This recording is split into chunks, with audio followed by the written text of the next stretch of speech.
The only World Cup that Spain has ever won is 2010 World Cup. And this is second trophy of the Euro 2008 and Euro 2012 tournaments winner in 3 consecutive years. I can tell these other stories in another video if you want. Then let's start telling the story from the beginning.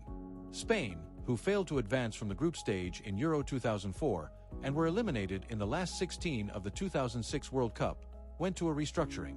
And they got its reward by winning Euro 2008. While everyone was expecting Spain to continue with the trophy winner coach Aragonés, a contract was signed with the new coach Del Bosque just a few days after the tournament. It was discussed in the press that this was a very wrong decision, and Aragonés' statement that they were looking for a new coach while the tournament was still ongoing supported this idea. But this decision, which shocked everyone, seemed to be implemented well. Spain showed a dominant performance in friendly matches. Also, they drawn with an easy group in the 2010 World Cup qualifiers. Everyone expected Spain to be first in this group. But Spain not only be first, also surprised everyone by winning 10 out of 10 matches easily. The coach change no longer seemed like such a bad decision by many people after this result. When it comes to the World Cup draw, all of Spain was very excited. They wanted to reflect their success in Euro 2008 to World Cup and win the cup. Spain was drawn with Switzerland, Chile and Honduras in Group H. This was not a difficult draw for Spain, or maybe just the fans thought so. Spain had a very poor performance against Switzerland in their first match. Even if they had a chance, they could never score. They were having trouble about finishing. After terrible first half ended, Spain had difficulty about creating positions too in second half. The attacking side was Switzerland now, and they scored a goal with Fernandez in minute 52. Spain started to attack again after this goal, but they couldn't score again. There was a reaction from the fans to Del Bosque in the last minutes of the match. Just when Del Bosque had redeemed himself after the controversial decision, losing to Switzerland made him the target of backlash again. In second match was Spain against Honduras. If Spain loses any points in this match, they will be eliminated from the tournament. But Spain came to its senses in this, scored a goal with David Villa in the 17th minute. Spain attacked more after the goal, but there were no more goals in the first half, and it ended 1-0.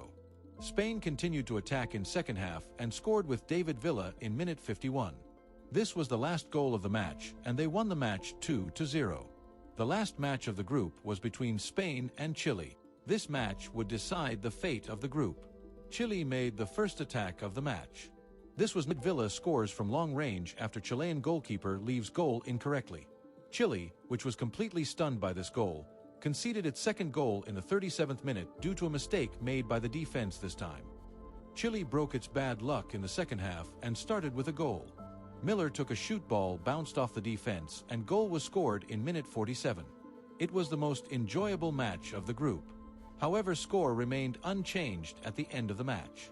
Thus, Spain finished the group as the leader after a bad start and was matched with Portugal instead of Brazil. This would be the toughest opponent Spain has faced so far in the tournament. When the match started, Spain looked very dominant. They were the only side to attack. It looked very likely that Spain would score, but Carvalho was playing incredible. Then Portugal took control at the end of the first half. And they were now the attacking side. After first half finished, Spain started the half by attacking. After a few positions later, David Villa finally scored the first goal of the match in minute 63. Portugal seemed to have already been eliminated after this goal.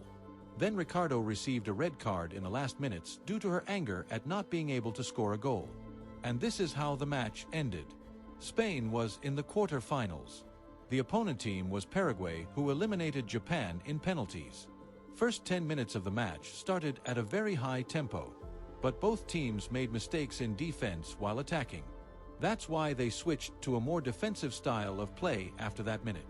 Also, the number of fouls committed has also increased considerably, and there were no dangerous attacks in the rest of the half. Both teams changed their tactics and started playing more aggressively in second half. They were now constantly attacking without caring about the defense. Match became much more enjoyable, and the first big mistake came from Spain. They gifted a penalty kick to Paraguay in minute 58. Cardozo took the penalty and Casillas saved it. Just 4 minutes later, Paraguay made the same mistake. This time the penalty kick was taken by Spain. Alonso took it and scored the goal. All Spain fans were celebrating the goal. But Spain's enthusiasm was cut short. Penalty rule violation detected. At least penalty would have been retaken instead of cancelled. Alonso used the penalty kick again, but this time goalkeeper Villar saved the ball. Spain fans experienced many different emotions in 2 minutes, but only sadness remained in the end. Match continued at a high tempo.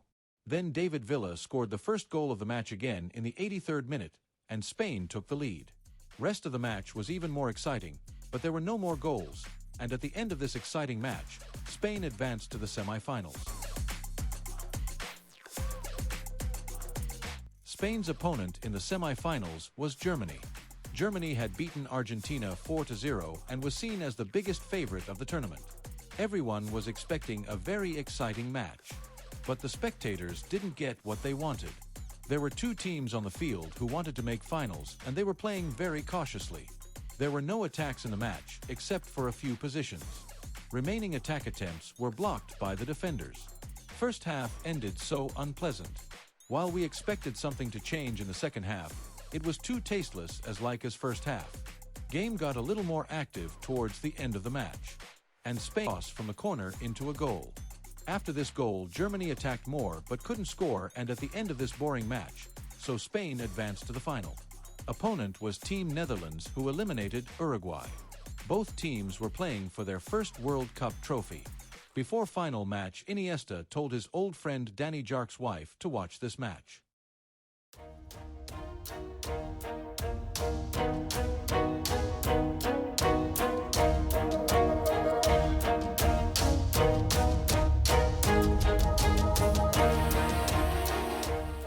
And the big final day had arrived. Match started after the grand ceremony. Match was very passive as a classic Spain match. But the dominant side was Spain. Although they were not very dangerous, they occasionally took shots on goal. And there were many fouls in the match. In minute 31, De Jong made a very hard foul, and while everyone was expecting a red card, the referee only gave a yellow card. Although this position was much debated, Netherlands was now able to compete in the match. More dangerous attacks have begun to be made in second half. And especially the positions missed by Robben were much talked about. Both goalkeepers saved many goals. Match ended 0-0. Final went extra time. Match did not lose its tempo, and the attacks continued in extra time. Both teams spent too many positions. In the second half of extra time, Heitinga fouled Iniesta and received a red card. Just 9 minutes later, Iniesta scored from a bouncing ball. Iniesta celebrates goal by remembering his old friend Danny Jarque. And thus he made a big surprise to his wife. Iniesta became iconic with this celebration. There were no more goals in the match, and Spain won all the matches in the knockout stage 1-0 and won the first World Cup in its history. Our story and video ended here. Don't forget to like and subscribe. Write in the comments which team you would like to see in the next video. Also, if you have any suggestions for our channel, don't forget to write then too.